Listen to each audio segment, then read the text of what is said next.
My name's Brayden Connor. I'm an Ag Innovation Lead in the East region of GMAX Territory South. We're out in a field west of Rosestown, Saskatchewan. We're going to be doing some ground truthing today.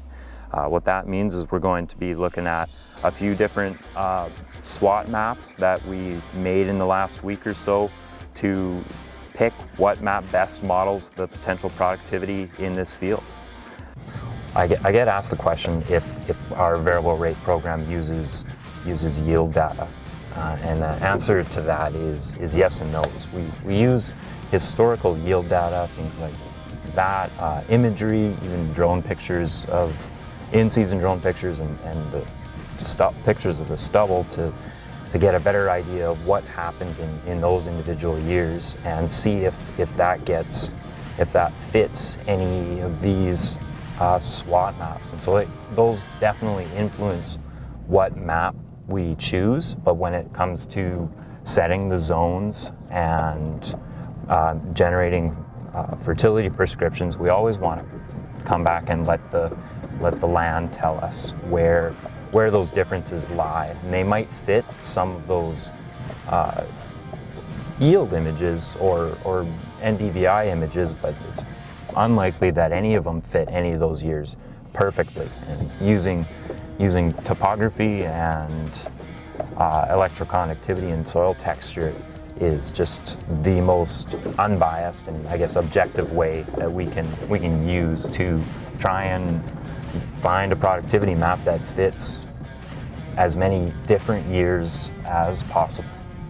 What we're going to do is we're just going to drive from zone to zone into this ravine here, which is just up there, and we're just driving downslope here and trying to see how this map lines up with the topographical differences in this field. As we follow, I'm going to turn east here and just kind of follow this ravine.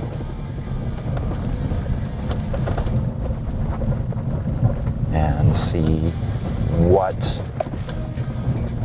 when we switch into starting getting into the green zones, why this map has decided that point to make the big change into a green rather than this yellow.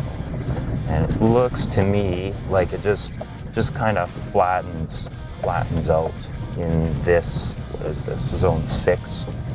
And now I'm going to go and drive to this big red blotch of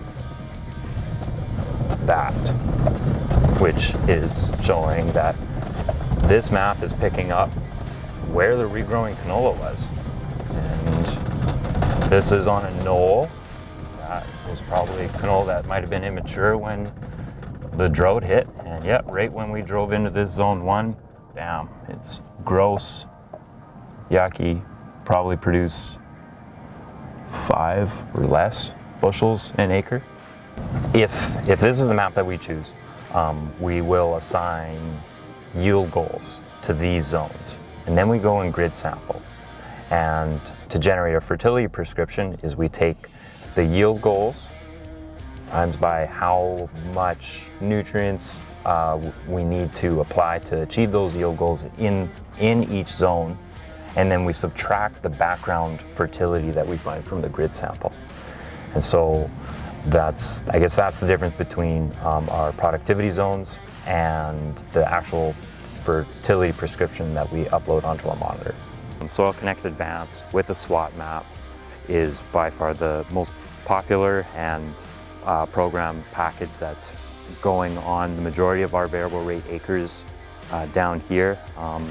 There's the only difference between SoilConnect Premium and SoilConnect Advanced is it's a 2.5 acre grid.